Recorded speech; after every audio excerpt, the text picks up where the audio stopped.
At 3 o'clock in the morning, on a cold Paris floor, one of silent Hollywood's earliest and most influential screen flappers met a tragic end. Marketed as a flawless, smiling screen idol, Olive Thomas was privately suffocating inside a deeply unhappy marriage. Denied the freedom to live as an ordinary human being, the 25-year-old shattered the image built around her by ingesting a lethal poison in Paris. The poison caused catastrophic chemical burns and internal damage, leaving Olive in extreme pain and beginning the 5-day medical collapse that would end her life. Her horrifying death permanently froze her image, exposing the ultimate fatal price of an industry that treats its brightest stars like disposable toys. Born Oliva Duffy in 1894, she did not inherit a kingdom. She inherited the desperate, grinding poverty of the industrial working class. The air she breathed as a child was thick with the black soot of steel mills and coal mines, a permanent sulfurous fog that settled over the town and seeped into the lungs of its inhabitants. Her father, James Duffy, was a hardened steelworker, a man who traded his physical health for pennies to keep his family fed. When he died suddenly in a horrific work-related accident, the Duffy family was instantly plunged from the working-class struggle into absolute, terrifying destitution. Oliva was forced to leave school at the age of 15. The dream of an education evaporated, replaced by the grim reality of a 10-hour shift. She stood behind the counter of a dingy local department store, folding fabrics and selling cheap trinkets just to help her mother keep the younger boys from starving. Driven by the primal, desperate instinct to survive, Oliva made her first major transaction at the age of 16. She married a local clerk named Bernard Crew Thomas. It was not a union of sweeping romance or grand passion. It was a transaction of survival. It was the desperate attempt of a frightened teenager to escape the crushing inevitability of the Pennsylvania slums. But the marriage was a quiet, stifling failure. They separated within 2 years, but she kept his surname. Realizing that the steel towns offered nothing but a slow, anonymous death, she packed her meager belongings and boarded a train to New York City. She arrived as a shop girl in Harlem, just another anonymous face in a metropolis of millions, working at a department store for a pathetic weekly wage. But Oliva possessed a biological lottery ticket, a face of such aggressive magnetic perfection that it could literally halt traffic. She had a delicate, heart-shaped jawline, vast violet blue eyes that projected an intoxicating mix of innocence and mischief, and a smile that felt utterly electric. It was not just a pretty face. It was a highly marketable aesthetic. In 1914, she entered a commercial artist competition designed to find the most beautiful girl in New York. The trajectory of her life snapped with the violence of a breaking cable. She won effortlessly. The legendary portrait artist Harrison Fisher, a man whose magazine illustrations defined the standard of American beauty for the era, took one look at her and publicly declared Dietrich the most beautiful woman in the world. That declaration was the exact moment Oliva Duffy died, and Olive Thomas was born. The entertainment and advertising industries immediately smelled a gold mine. They did not see a grieving daughter or a struggling shop girl who had survived the slums of Charleroi. They saw raw, unrefined capital. Her image was instantly, aggressively monetized. She became the most sought-after artist model in the city. Her face was reproduced on millions of magazine covers, calendars, and advertisements from coast to coast. Howard Chandler Christie and Penryn Stanlaws painted her. She was the ideal Fisher girl. Olive learned her first brutal lesson of capitalism. Her physical appearance was a currency. and it was worth more than she could ever comprehend. But the transaction contained a hidden, lethal clause. The moment you sell your image to the masses, you forfeit the right to your own identity. You cease to be a person. You become a 2D product. You become public property. No one understood the packaging and selling of female beauty better than Florenz Ziegfeld, the notoriously ruthless Broadway impresario, a man who viewed women not as human beings but as highly lucrative livestock, summoned Olive to his theatrical empire. Ziegfeld was a manufacturer of male fantasies. He placed Olive in his legendary Ziegfeld Follies, but her true ascension occurred on the roof of the New Amsterdam Theater in the exclusive late-night revue known as the Midnight Frolic. The Frolic was a playground designed strictly for the apex predators of New York society, Wall Street bankers, politicians, and industrial tycoons. It was an environment of intense, suffocating wealth and blatant objectification. The men sat at tables drinking expensive illegal champagne and smoking thick cigars, while the most beautiful girls in America danced on a suspended glass walkway directly above them. In this glittering predatory environment, Olive Thomas became the undisputed star. Ziegfeld packaged her with meticulous, calculating precision. She was not presented as a stiff, corseted Edwardian lady. She was marketed as dangerous, vibrant, and thrillingly modern. She was the girl who danced until dawn, the girl who laughed at the rules, the girl who wore daring costumes designed by Alberto Vargas. The physical and psychological toll of being a Ziegfeld girl was immense. Olive was subjected to daily weigh-ins. She was instructed on exactly how to walk, how to laugh, and how to interact with the millionaire patrons without ever granting them true access. She was a prized racehorse, groomed to perfection, expected to deliver maximum return on investment every single night. Hollywood, sensing the shifting cultural tides and the explosive revenue potential of Ziegfeld's brightest star, quickly poached her from the stage. Moving from International Film Company to Triangle Pictures, and eventually to Selznick Pictures, Olive transitioned from a Broadway dancer to a global cinematic phenomenon. Long before F. Scott Fitzgerald wrote about the Jazz Age, and years before Clara Bow became the defining it girl, Olive Thomas starred in the 1920 film, aptly titled The Flapper.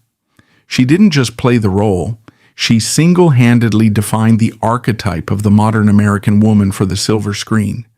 She was the blueprint, the short bobbed hair, the rising hemlines, the unapologetic defiance, the youthful rebellion. Olive Thomas sold the concept of the flapper to millions of teenage girls sitting in dark movie theaters across the globe. But this staggering ascent to global superstardom was a gilded, heavily fortified cage. The Hollywood studio system of the late 1910s and early 1920s operated with the absolute terrifying authority of a totalitarian regime. A star's public image was aggressively curated, heavily insured, and fiercely protected by an army of publicists and studio fixers. Olive was completely manufactured into a brand. She was the living, breathing concept of youth. She was required to attend the right parties, wear the right clothes, and project a permanent, unbreakable aura of carefree, boundless joy. The studios mass-produced her smile, feeding the insatiable appetite of a public that demanded a flawless idol. This is the psychological violence of becoming a concept. The industry expected Olive Thomas to remain eternally cheerful, desirable, and untouched by ordinary human weakness. And the fundamental unspoken rule of the doll is that it must never show wear and tear. It must never complain of exhaustion after a 14-hour day on a blistering, hot, unventilated soundstage. It must never express genuine sorrow or anxiety. As her fame skyrocketed, Olive was stripped of her basic human right to feel pain. She was a multi-million-dollar asset, and an asset's only job is to appreciate in value. The studio executives and the public believed they had created a masterpiece. They had forged a woman of pure, unblemished light. But light requires energy, and the source of that energy within Olive was being systematically drained. The higher she climbed, the thinner the air became. She was totally isolated at the summit of the world, surrounded by men who wanted to own her and an audience that wanted to consume her. She needed an anchor. She desperately needed someone who understood the bizarre, suffocating reality of living inside a flashing marquee, someone who saw Oliva Duffy beneath the heavy layers of grease paint and the most beautiful woman title. She believed she found her absolute salvation in the autumn of 1916 on a beach in Santa Monica when she met the golden prince of the cinematic world, Jack Pickford. To the press, the studio bosses, and the adoring public, the union of Olive Thomas and Jack Pickford was the ultimate Hollywood fairy tale. It was the marriage of the century, a 10 out of 10 marketing triumph that practically printed money. Jack was the younger brother of Mary Pickford, the most powerful, highest paid, and universally beloved actress on the planet. A woman literally crowned America's sweetheart. Marrying into the Pickford dynasty was akin to marrying into American royalty. They were the original Hollywood power couple. They eloped secretly in October 1916, but the Hollywood PR machine quickly hijacked the narrative, turning their union into a public spectacle. The fan magazines printed endless glossy photographs of the golden couple. They were pictured driving imported sports cars, attending lavish premieres, and smiling radiantly at each other. The media solidified Olive's status as a woman who had conquered the world. The illusion was completely flawless. The packaging was pristine. She had the beauty, the fame, the money, and the prince. But as the heavy velvet curtains of their sprawling Beverly Hills mansion closed, as the flashbulbs stopped popping and the public looked away, the fairy tale instantly dissolved into a putrid, suffocating nightmare. She had been married off not to a prince, but to a man actively destroying himself. And the golden cage she had willingly stepped into was about to be locked securely from the outside. The American public, completely sedated by the relentless machinery of Hollywood public relations, viewed the marriage of Olive Thomas and Jack Pickford as the ultimate triumph of the jazz age. They were the original royal couple of the silver screen, their faces splashed across the covers of Photoplay and Motion Picture magazine. The narrative sold to the masses was one of sun-drenched California lawns, imported European roadsters, and pure, unadulterated romance. But the camera is a masterful liar.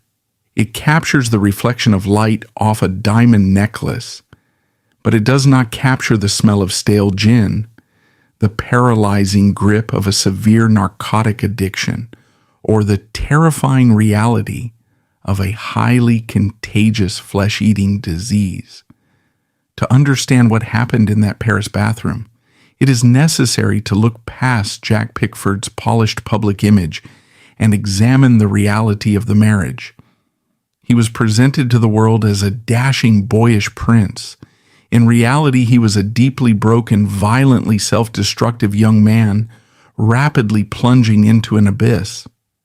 Jack lived his entire existence in the colossal, inescapable shadow of his older sister, Mary Pickford. Mary was not just an actress. She was a global institution, the most powerful woman in the history of cinema, and a founding partner of United Artists. She was America's sweetheart, a woman of iron discipline and terrifying business acumen. Jack possessed none of her discipline and a mere fraction of her talent. He was a mediocre actor, buoyed entirely by the gravity of his family name. Acutely aware of his own inadequacy, Jack compensated in the only way an immensely wealthy, unsupervised young man in 1910's Los Angeles could: absolute hedonism. He was a severe alcoholic before he even reached his 20s. But liquor was merely the baseline of his consumption. The Hollywood underground of the silent era was a booming marketplace for illicit narcotics, and Jack Pickford was one of its most dedicated patrons.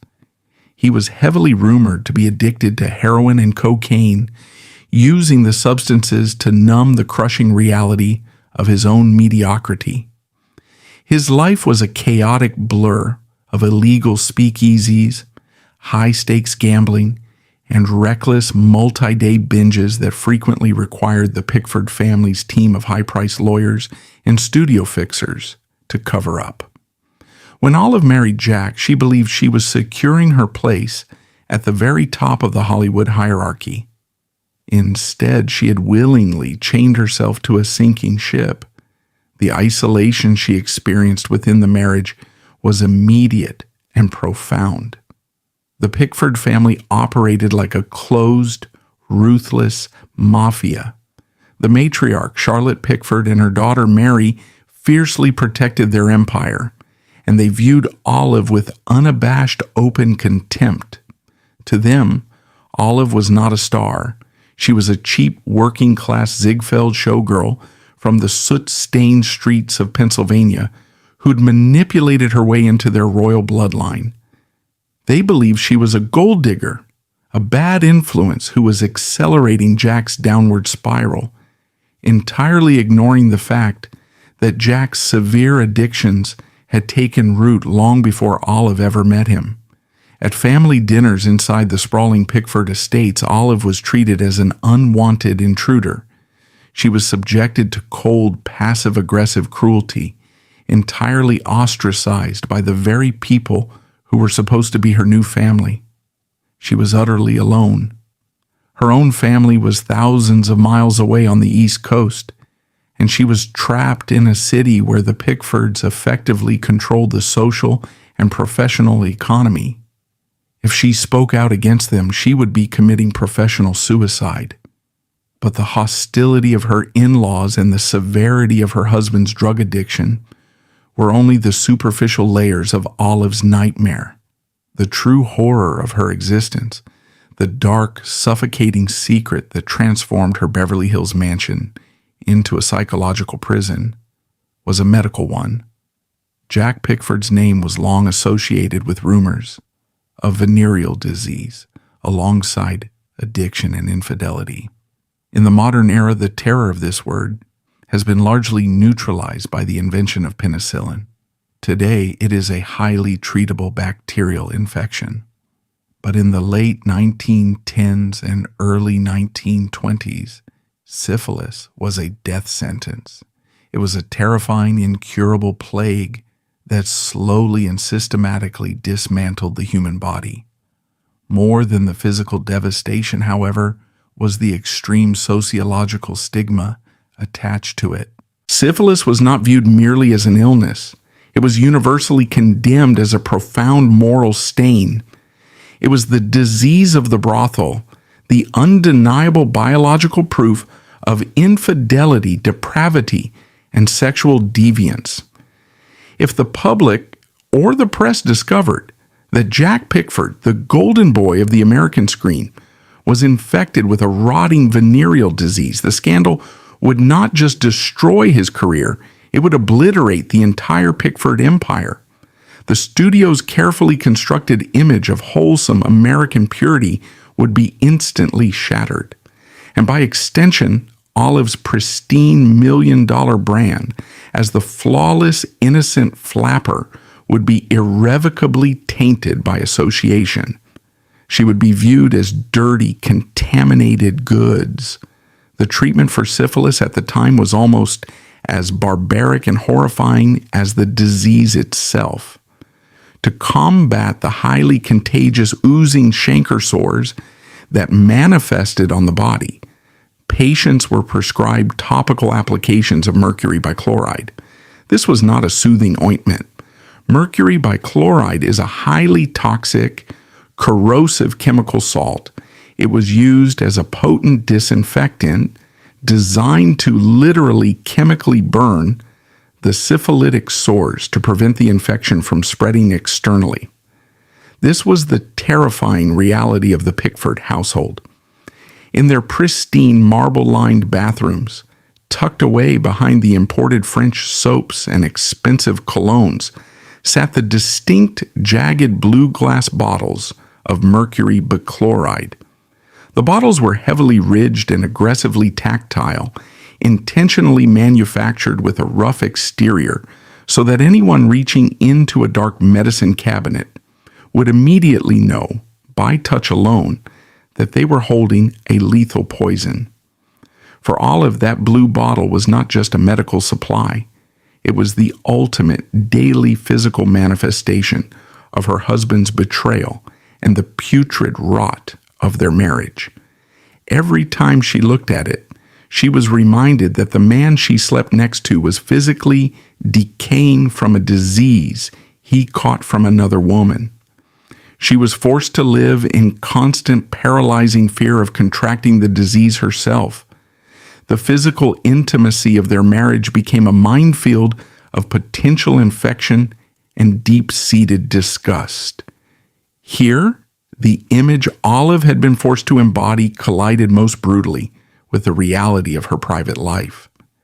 Consider the sheer, violent cognitive dissonance required to survive Olive's daily routine. At 6 o'clock in the morning, she would wake up in a house thick with the stench of stale alcohol, listening to her husband groan through the agonizing withdrawals of his narcotic addictions, while the blue bottle of poison sat menacingly on the bathroom sink. Then she would step into a chauffeured car and be driven to the Selznick Pictures studio lot. The moment she stepped out of the vehicle, Oliva Duffy, the terrified, exhausted, and disgusted wife, had to be entirely suppressed. The studio makeup artist would descend upon her, layering heavy grease paint over the dark circles under her eyes, taping her skin, and painting on the bright cherry red lips of the flapper.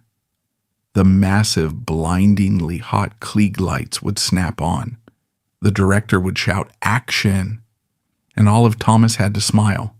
She had to project an aura of boundless, infectious joy. She had to dance, flirt with the camera, and embody the absolute pinnacle of carefree, untethered youth. She was selling a concept of liberation and freedom to millions of young women across the globe, while internally she was suffocating to death in a locked, airtight box. The studio executives demanded a flawless performance. They did not care about her abusive husband. They did not care about the syphilis. And they certainly did not care about her mental health. They only cared that the daily footage looked perfect. They had paid for $1 million asset, and the asset was required to generate profit. The structural cruelty of the capitalist entertainment machine is that it entirely commodifies human emotion. Olive's joy was manufactured for the screen, but her pain was strictly forbidden. She could not file for divorce.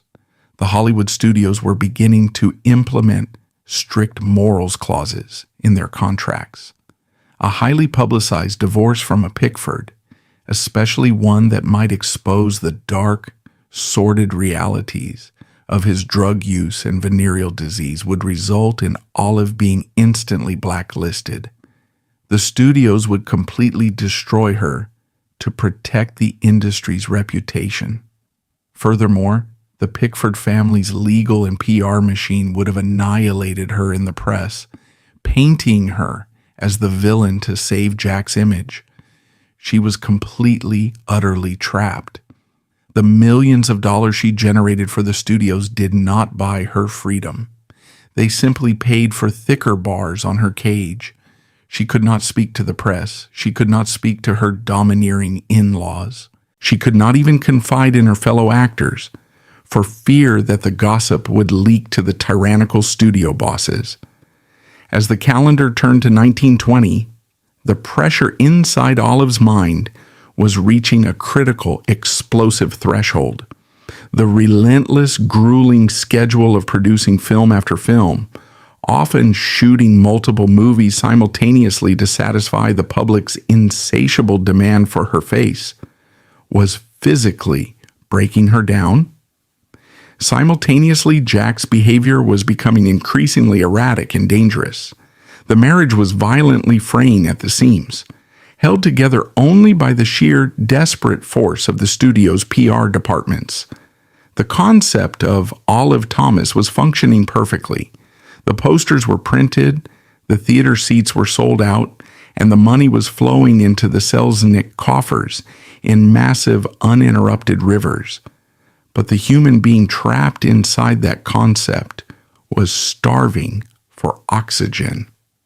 The young girl from the coal towns of Pennsylvania who had fought so fiercely to escape a life of misery realized with a cold, terrifying clarity that she had simply traded one form of destruction for another. The slums of Charleroi would have killed her body with coal dust, but the sound stages of Hollywood were methodically stripping away her soul. Desperate to find a way to breathe, to somehow salvage the rotting wreckage of her marriage, Olive and Jack made a final catastrophic decision. They would leave the suffocating scrutiny of Los Angeles. They would leave the domineering control of Mary and Charlotte Pickford. They would cross the Atlantic Ocean and attempt to reset their lives in the one city that promised absolute, untethered freedom. They booked a first-class ticket for a second honeymoon to Paris. They packed their trunks with the finest silk dresses, tailored tuxedos, and exorbitant amounts of cash.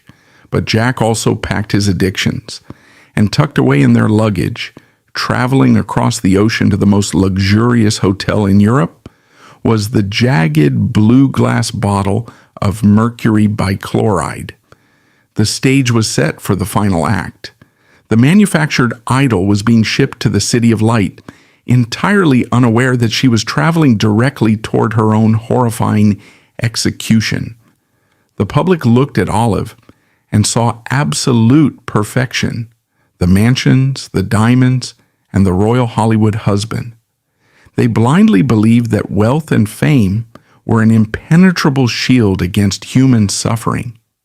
They could not fathom that the woman smiling from the silver screen was returning home to a reality defined by the stench of disease, the erratic violence of drug addiction, and the calculated cruelty of a corporate machine. Olive was not living a fairy tale. She was serving a life sentence in a high-security prison built entirely of glass. Everyone could see her. Everyone could consume her, but no one could hear her screaming. As she boarded the ocean liner bound for France in the late summer of 1920, she was searching for a miracle to save her marriage.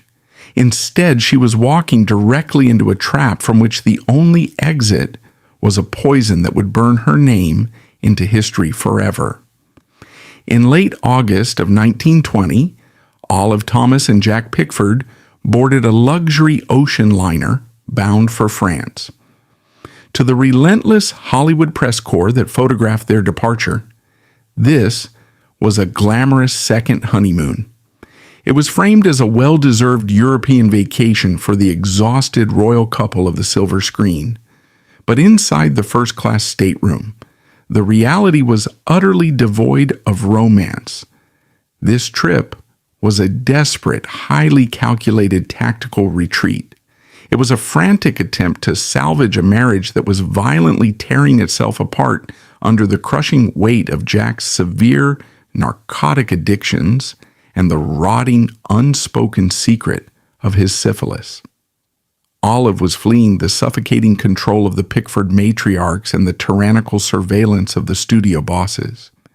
She believed, with the tragic, naive optimism of a 25-year-old girl, that crossing the Atlantic Ocean could somehow magically reset the terrifying trajectory of her life. They arrived in Paris, a city vibrating with the manic, desperate energy of the post-war boom. The lost generation had descended upon the French capital. The air was thick with the smoke of imported cigarettes, the frantic rhythm of American jazz, and a collective, hysterical desire to drown the traumas of the First World War in oceans of illegal champagne. Olive and Jack immediately checked into the Hotel Ritz on the Place Vendôme. It was the absolute pinnacle of European luxury. Their suite was a cavernous masterpiece of gilded mirrors, heavy silk draperies, and pristine marble. It was an environment designed to cater to kings, diplomats, and millionaires. But the luxury of the Ritz was merely another glass box, far more beautiful than the sound stages of Los Angeles, but equally inescapable. For the first few days, Olive and Jack threw themselves into the Parisian nightlife with a reckless, self-destructive momentum. They became fixtures in the exclusive underground nightclubs of Montmartre. They danced until their feet bled. They drank exorbitant amounts of alcohol. They were seen dining at the finest restaurants, surrounded by the international elite, throwing money at bands and waiters. Olive played her role flawlessly. She wore the latest Parisian haute couture, her violet eyes sparkling under the dim club lighting, projecting the exact image of the carefree, rebellious flapper that the public demanded. But the manic partying was a transparent bandage over a festering, gaping wound.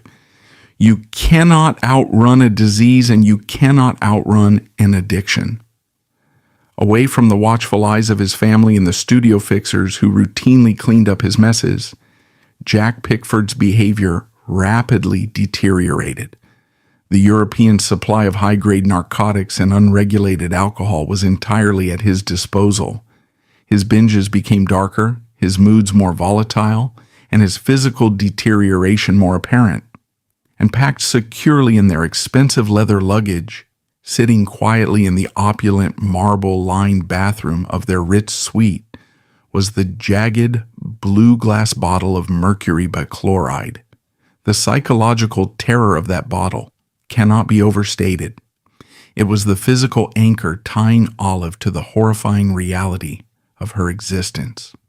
No matter how much champagne she drank in Montmartre, no matter how many men stared at her in absolute adoration, she inevitably had to return to that suite.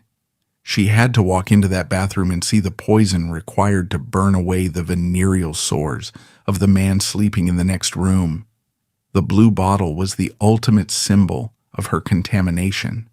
She was the most beautiful woman in the world, married to a man whose blood was literally poisoned by his own depravity.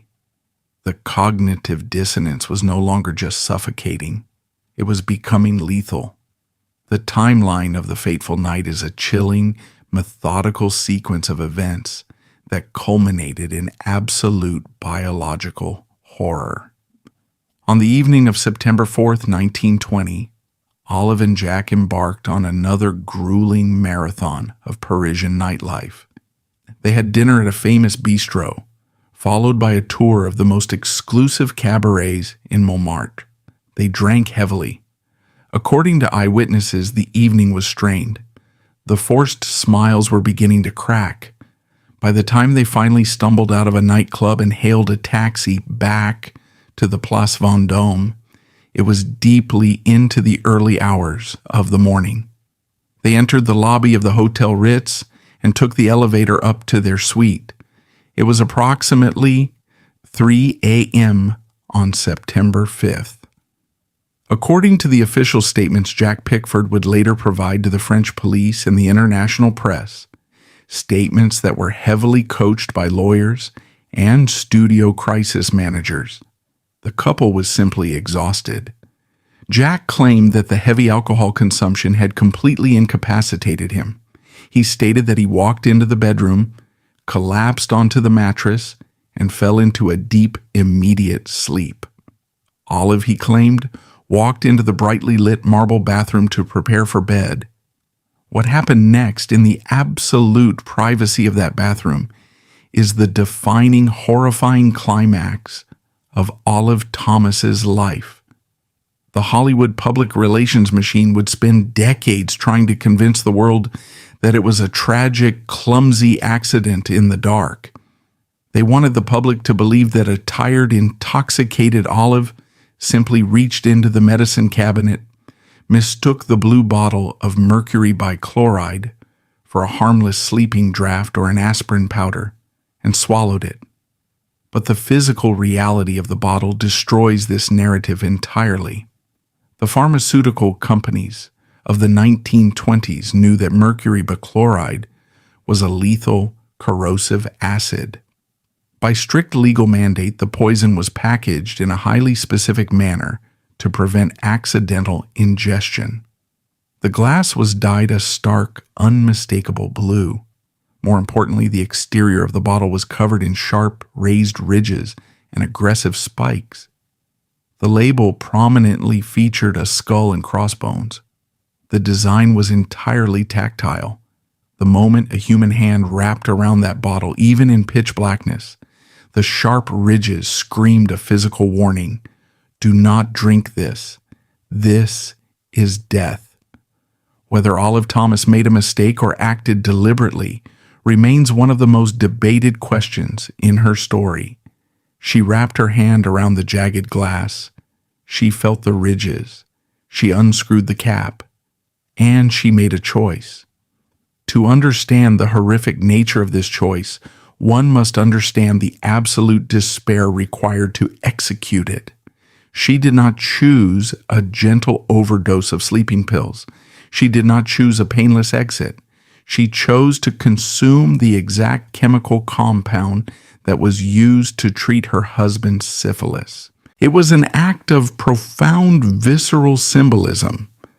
For years, she had been forced to swallow the toxic reality of his disease, his infidelities, and the studio's absolute control over her life. Now she was swallowing the literal poison that defined her marriage. It was the ultimate defiant rejection of the plastic doll she had been forced to become. She raised the blue bottle to her lips and drank the mercury bichloride. The biological destruction was instantaneous and unspeakably violent. Mercury bichloride is not a slow-acting toxin. It is a brutal, corrosive salt. The moment the liquid crossed her tongue, it began to chemically incinerate her tissue. It burned through the delicate lining of her throat, scorching her vocal cords beyond repair. As it traveled down her esophagus, it stripped away the cellular walls. When it hit her stomach, the acid began to aggressively eat through her internal organs. The pain would have been absolute, a blinding, white-hot agony that defied human comprehension. Olive collapsed onto the cold marble floor of the Ritz bathroom. She dropped the jagged blue bottle. The chemical burns in her throat prevented her from screaming properly. Instead, the opulent silence of the suite was shattered by a horrific guttural choking sound, the sound of a human being drowning in their own blood and dissolving internal tissue. Jack Pickford, jolted awake by the horrifying noises emanating from the bathroom, rushed through the door. The sight that greeted him shattered the Hollywood illusion forever. The most beautiful woman in the world was completely destroyed. The pristine flapper, the million-dollar asset of Selznick Pictures, was writhing on the floor in a pool of blood, saliva, and vomit. She was clutching her throat, her violet eyes wide with a terror and agony that no silent film director could ever capture on camera. Jack panicked violently. He fell to his knees, screaming her name. He grabbed her, desperately trying to figure out what she had done. He saw the jagged blue bottle rolling on the marble tiles. Realizing she had ingested the corrosive acid, he frantically tried to force her to drink water, then milk, grabbing whatever liquids he could find in the suite to dilute the horrific chemical reaction occurring inside her stomach. But mercury bichloride does not dilute easily. It simply continues to burn. Jack rushed to the telephone and screamed for the hotel operator to send a doctor immediately. Here, the cold, calculating nature of high society intervened, even in the face of absolute biological horror. The management of the Hotel Ritz was highly protective of its elite reputation. A violent suicide attempt by two of the most famous movie stars on the planet, involving a poison linked to a shameful venereal disease, was the ultimate scandal. Instead of immediately calling for an emergency ambulance, there was a fatal bureaucratic delay. The hotel's staff attempted to handle the situation discreetly, summoning a private physician rather than rushing her to a hospital ward. For agonizing, crucial minutes, Olive lay on the floor of the bathroom, her internal organs being systematically liquefied, while the hotel management worried about the press. When a doctor finally arrived and assessed the catastrophic damage to her throat and stomach, the facade of discretion was abandoned. Olive was hastily carried out of the luxurious suite, loaded into a vehicle, and rushed to the American hospital in the nearby suburb of Neuilly-sur-Seine. The Hollywood studio system had spent 5 years meticulously constructing the impenetrable, flawless glass box of Olive Thomas. They had stripped away her humanity to create a perfect, smiling product. But in the early hours of September 5th, 1920, the product violently malfunctioned. By choosing the most agonizing, visceral method of destruction possible, Olive shattered the glass box from the inside out. The studio's flawless asset was dead. All that remained on the hospital gurney was a broken, bleeding, severely burned 25-year-old girl, entering a 5-day purgatory from which she would never return. The bathroom at the Hotel Ritz is the exact coordinate where the fantasy of the Jazz Age collided with the brutal reality of human suffering. The ingestion of the mercury bichloride was not an accident. It was an act of profound, terrifying rebellion. Olive Thomas was trapped in an industry that demanded absolute perfection and a marriage that offered nothing but decay. By consuming the poison, she reclaimed the only thing the studio bosses and the Pickford family could not control: her own mortality. It was a horrifying, excruciating exit, but it was the only exit available to a woman who had been completely commodified. As the doctors at the American hospital desperately pumped her stomach and fought to stabilize her failing kidneys, the news of the catastrophe began to leak onto the streets of Paris. The most beautiful woman in the world had consumed the poison of the underworld. The fairy tale was over, and the era of the Hollywood scandal was about to violently begin. The doors of the American hospital in Neuilly-sur-Seine swung open in the pre-dawn darkness of September 5th, 1920, admitting a patient who fundamentally shattered the hospital's quiet clinical routine. The woman on the stretcher was not just a victim of a severe chemical poisoning. She was an international commodity. But as the doctors and nurses transferred Olive Thomas onto a stark white hospital bed, under the harsh glare of the surgical lights, they did not see the most beautiful woman in the world. They saw a 25-year-old girl in the catastrophic, irreversible throes of acute mercury bichloride ingestion. The biological reality of what the poison was doing to her body stands in horrific, violent contrast to the flawless plastic image she was forced to project on the silver screen. Mercury bichloride does not offer a swift, merciful exit. It is a merciless, highly corrosive agent that wages a protracted war against human tissue. When Olive swallowed the liquid, it chemically incinerated her esophagus and stomach lining, but that was merely the initial trauma. Once the chemical entered her bloodstream, it began a systematic, targeted destruction of her internal organs. The primary victim of mercury poisoning is the renal system. As the days dragged on in that sterile Parisian hospital room, Olive's kidneys began to fail completely. This meant that her body could no longer filter toxins. She was slowly, agonizingly poisoning herself from the inside out, a condition known as uremia. The flawless skin that had sold millions of cinema tickets turned a sickly, pale yellow. The violet blue eyes that had captivated the world were blinded by the immense physiological shock. She suffered convulsions, vomiting, internal burns, and escalating organ failure as the poisoning ran its course. Because her vocal cords had been chemically scorched by the acid on its way down, she could not even scream to articulate her agony. Her suffering was a silent, suffocating hell. While Olive lay trapped in this 5-day purgatory of organ failure, a different kind of machinery sprang to life outside her hospital window. The news of the incident leaked from the Hotel Ritz with the speed of an electric shock. Within hours, telegraph wires beneath the Atlantic Ocean were humming with the scandalous transmission: Olive Thomas, wife of Jack Pickford, dying of poison in Paris. The international press descended upon the American hospital like a swarm of vultures. Reporters, photographers, and eager correspondents camped out on the manicured lawns of Neuilly, desperate for any detail of the gruesome tragedy. The global public, entirely ignorant of the dark syphilitic reality of her marriage, was thrown into a state of collective hysterical shock.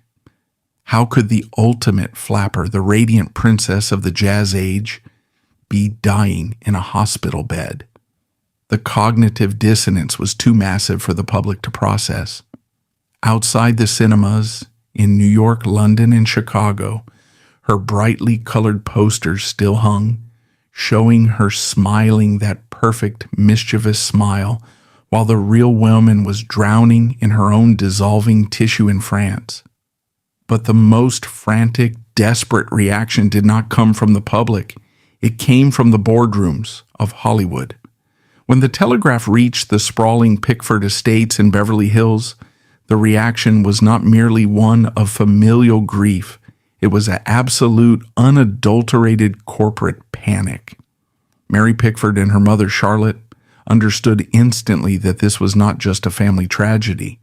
It was an existential threat to their multi-million-dollar empire. If the global press discovered the unvarnished truth, that Jack Pickford was a severe narcotic addict suffering from syphilis, and that his wife had been driven to a horrific suicide by drinking his venereal disease medication, the scandal would obliterate them. The pristine, wholesome brand of America's sweetheart would be dragged through the filthiest mud of the Parisian underworld. The Hollywood crisis management machine, an entity as ruthless as the studio system itself, was immediately activated. They needed to hijack the narrative before the French police or the investigative journalists could uncover the rot. They had to protect the concept of Olive Thomas, even as the human being was expiring. And so, an official narrative quickly took shape. Jack Pickford, pacing the halls of the American hospital, began delivering heavily curated, shifting statements to the authorities and the press. He performed the role of the devastated, bewildered widower with the desperate energy of a man trying to save his own life. The narrative he pushed, deeply influenced by the studio fixers back home, was the tragic accident theory. Jack claimed that Olive, exhausted from a night of drinking and dancing, had stumbled into the dark bathroom of the Ritz looking for a sedative. He told reporters she suffered from insomnia and was merely searching for sleeping powders or perhaps an aspirin to cure a headache. In the pitch blackness, he argued, she reached into the medicine cabinet, grabbed the wrong bottle by mistake, and swallowed the poison before realizing her fatal error. This lie is perhaps the most profound, sickening insult to Olive Thomas's memory. It was the final posthumous act of stripping away her humanity. By framing her death as a clumsy, idiotic mistake in the dark, the industry completely erased her agency. They refused to acknowledge the profound, crushing despair that had driven her to the floor of that bathroom. They denied her the intent of her own destruction, reducing her final desperate act of rebellion into the foolish blunder of a vapid, drunken showgirl. But the physical evidence mocked the studio's narrative. The accidental ingestion theory crumbles the moment one examines the mechanics of early 20th century pharmacology. The mercury bichloride was not stored in a smooth, ordinary vial. Because of its lethal, highly corrosive nature, the law mandated that it be packaged to scream a physical warning. The bottle was made of thick, stark blue glass. More importantly, it was aggressively tactile. The exterior of the glass was covered in sharp, raised ridges, bumps, and diamond-shaped spikes. It was specifically engineered so that if a person reached for it in the dark, the sharp, unnatural texture would instantly alert them that they were holding poison. Furthermore, the liquid itself did not taste like a gentle sleeping draught. It was a violently harsh, burning acid. Human survival instinct is incredibly powerful. The moment a corrosive substance touches the lips and tongue, the immediate involuntary reflex is to spit it out. To consume a lethal dose of mercury bichloride requires a deliberate, forceful swallowing against every natural reflex the human body possesses. Olive Thomas did not make a mistake. She felt the sharp ridges of the blue bottle in her hands. The design of the bottle has led many later observers to doubt that the poisoning was a simple accident. It was the physical manifestation of her husband's infidelity, his shameful disease, and the toxic, inescapable cage of her Hollywood existence. She uncapped it, and what followed became one of the most disputed and haunting moments in early Hollywood history. The act was a horrifyingly literal statement. The industry and her husband had poisoned her life, and now she was consuming that poison to escape them. Despite the gaping holes in Jack's story, the Hollywood machine relentlessly pushed the narrative of the tragic accident. They weaponized the press, planting stories of her supposed insomnia and her alleged confusion. They were determined to ensure that the plastic doll remained perfect in the public memory, even if they had to lie over her dying body to do it. Inside the hospital room, the final hours of Olive Thomas were grim, devoid of the glamorous lighting and sweeping orchestral scores of her silent films. For 5 days, she fought a losing battle against the total systemic failure of her organs.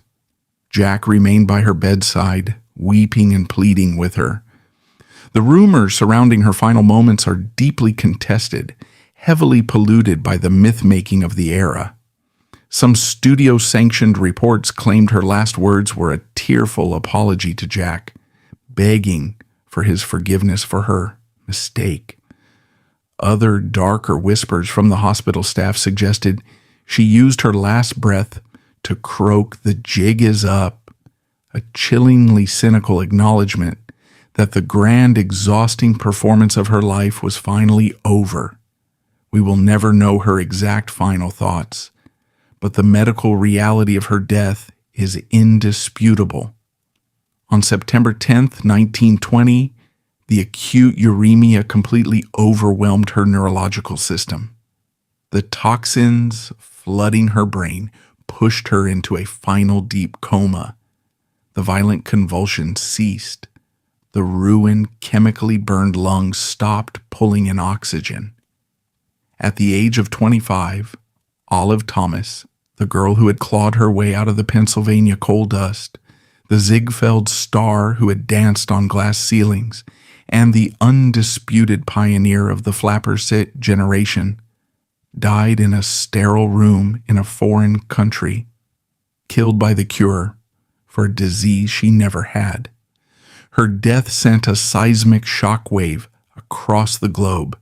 The Hollywood fairy tale had violently imploded. But as the doctors pulled the white sheet over her lifeless, jaundiced face, the true cruelty of the capitalist entertainment machine was just beginning to reveal itself. The woman was dead, but the concept of Olive Thomas was still highly valuable. The industry was about to demonstrate exactly how it disposes of a broken doll. The 5-day purgatory in the American hospital was the agonizing bridge between Olive Thomas the human being and Olive Thomas the myth. By surviving for nearly a week after consuming the poison, she inadvertently gave the Hollywood fixers the time they needed to construct the cover-up. Had she died instantly on the bathroom floor of the Ritz, the police investigation might have been immediate and uncontrollable. But the delay allowed the Pickford dynasty to mobilize their vast wealth and influence. They circled the wagons, not to protect Olive's dignity, but to protect the brand. As her internal organs dissolved, her truth was being simultaneously dismantled by the press. The ultimate tragedy of her hospital bed is that even in the absolute extremity of death, she was not permitted to own her own story.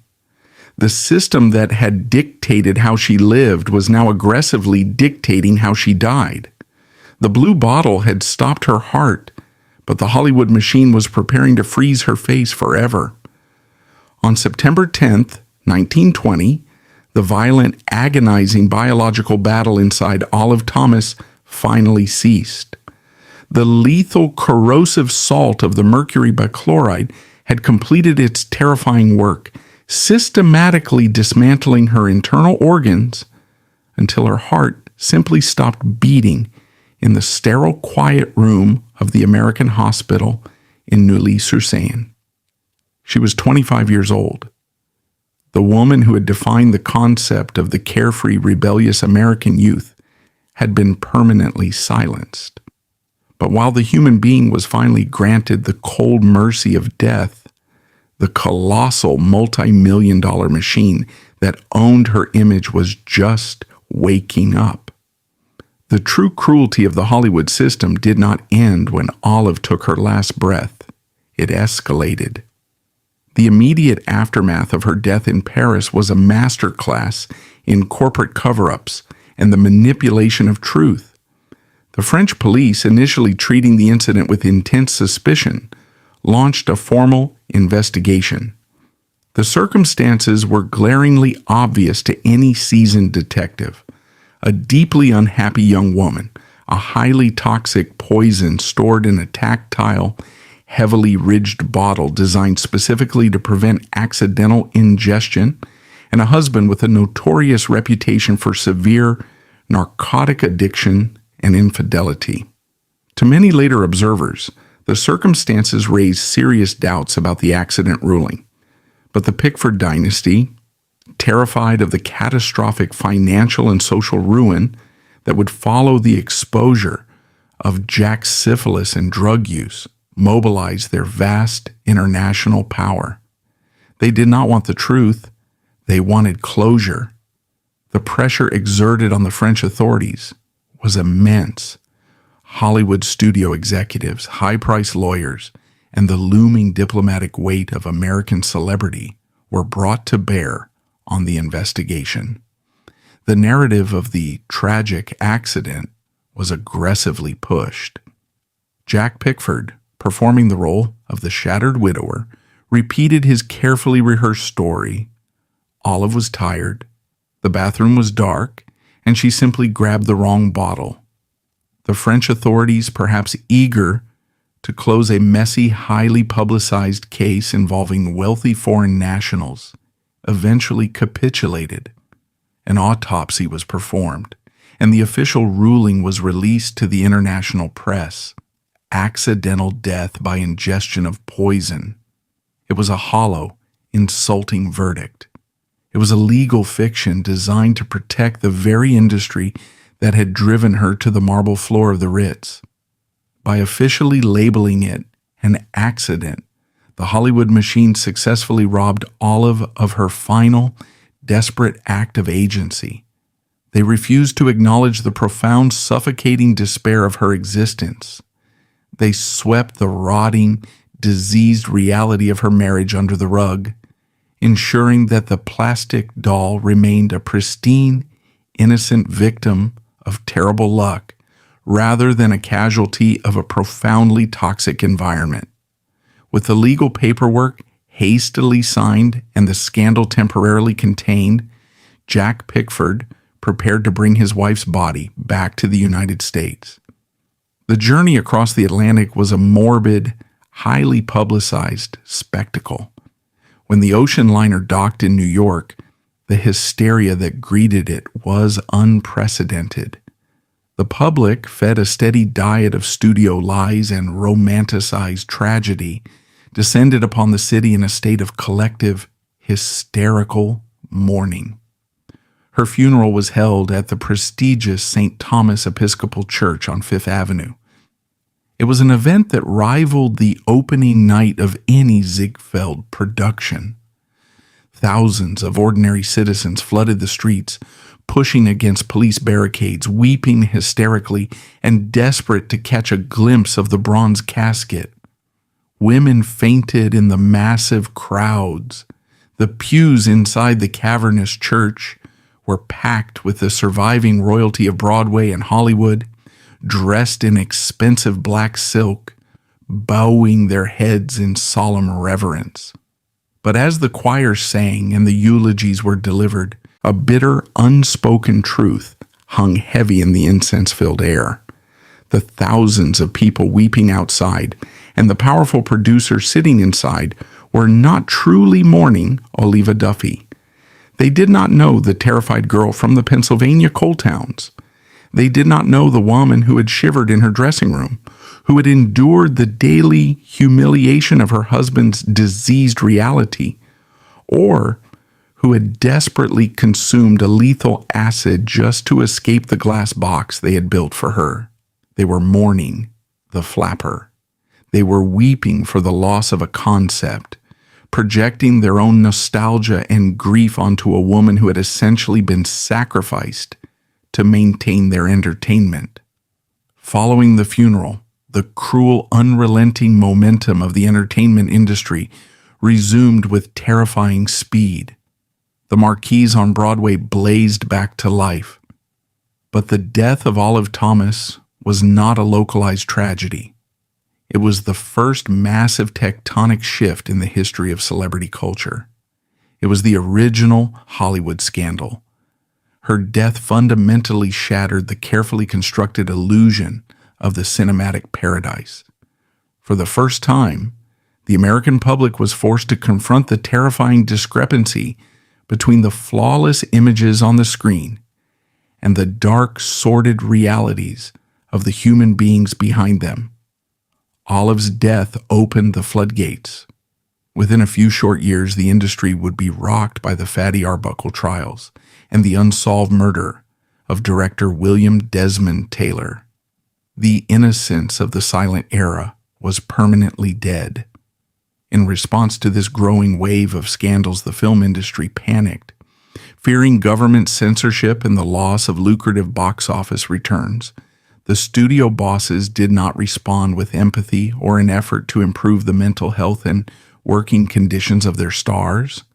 Instead, they responded with a ruthless tightening of their corporate grip. They introduced the concept of the morals clause into standard acting contracts. This legally binding clause gave the studios the absolute right to fire, fine, or blacklist any actor whose private behavior brought negative publicity to the company. Ironically, the very system that had driven Olive to her death responded to her tragedy by ensuring that future actors would be even more terrified of exposing their human flaws. The glass box was not dismantled, it was simply reinforced with thicker, bulletproof glass. And what of the Prince of Hollywood? Jack Pickford survived the scandal, legally absolved and protected by the immense wealth of his sister, Mary. But he could not escape the biological and psychological demons that he had carried into the marriage. He continued his violent downward spiral of severe narcotic addiction and extreme alcoholism. He married 2 more times, both unions ending in disaster and allegations of severe abuse. The syphilis, the very disease that had provided the poison for Olive's death, continued to ravage his nervous system. Jack Pickford died in 1933 at the American Hospital in Paris, the exact same facility where Olive had suffered her 5-day purgatory. He was only 36 years old. The cause of death was officially listed as multiple neuritis, a polite medical euphemism for a body completely destroyed by late-stage syphilis and chronic alcoholism. He had survived his wife by 13 years, but his life was merely a protracted, ugly decay. The tragedy is that Olive paid the ultimate agonizing price for a disease she never possessed, while the man who brought it into their home was allowed to slowly rot away in the comfort of his family's wealth. Today, over a century later, the historical consequences of Olive Thomas's death remain profoundly relevant. She stands as the ultimate chilling cautionary tale about the absolute brutality of fame and the devastating consequences of treating a human life as a consumable, disposable product. By drinking the poison at the age of 25, Olive executed a terrifying slap of time. She permanently froze her own image. She never grew old. She never had to endure the fading of her beauty, the inevitable shift in public taste, or the cruel discarding by the studio bosses when her face began to show the natural lines of aging. She remains forever young, forever flawless, and forever 25. But that immortality was purchased with the most excruciating pain imaginable. Perhaps the most fitting, poetic legacy of Olive Thomas does not reside in the dusty archives of silent film history, but in the shadows of the very building where her illusion was first manufactured. For decades, a persistent, chilling legend has surrounded the New Amsterdam Theater in New York City, the original home of the Ziegfeld Follies. Stagehands, actors, and security guards working the late shifts have repeatedly claimed to encounter an apparition haunting the backstage corridors. The ghost is always described identically. A stunningly beautiful young woman dressed in an elaborate, shimmering green beaded dress identical to the costumes worn in the Midnight Frolic. She walks silently through the wings, projecting an aura of immense heartbreaking sadness. But the most terrifying detail of the legend is what she carries in her hands. The apparition is always seen clutching a jagged blue glass bottle. When approached by the terrified theater staff, the woman reportedly turns, flashes a radiant, knowing smile, the exact $1 million smile of the Ziegfeld posters, and vanishes entirely into the darkness. Whether one believes in the supernatural or dismisses it as the collective folklore of superstitious theater workers, the ghost of the New Amsterdam is the perfect, enduring metaphor for Olive Thomas. She haunts the very machine that built her. She is eternally trapped in her costume, holding the instrument of her own destruction, a permanent reminder to the industry of the blood on its hands. The story of the Cinderella of the silent screen is a story about the lethal cost of becoming a concept.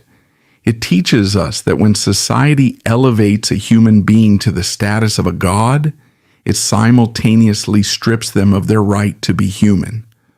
Olive Thomas achieved everything the capitalist system told her to want. She had the title of most beautiful woman in the world, she had the global fame, and she had the royal marriage.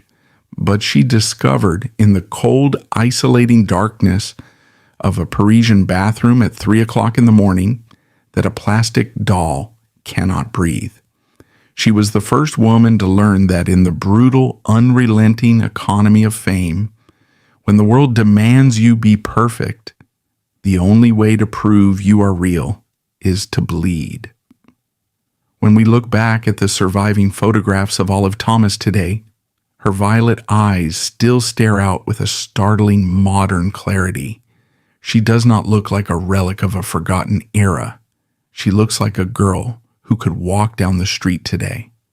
But if you look closely past the flawless skin and the carefully painted lips, you can see the profound, suffocating weight of an industry resting squarely on her delicate shoulders.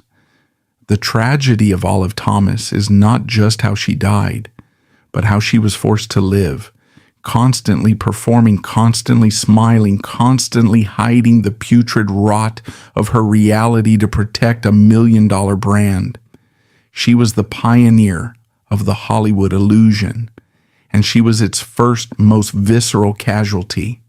The blue bottle did not just end her life, it shattered the innocence of the silver screen forever, leaving behind a jagged, poisonous legacy that continues to cut anyone who dares to look too closely at the blinding light of fame.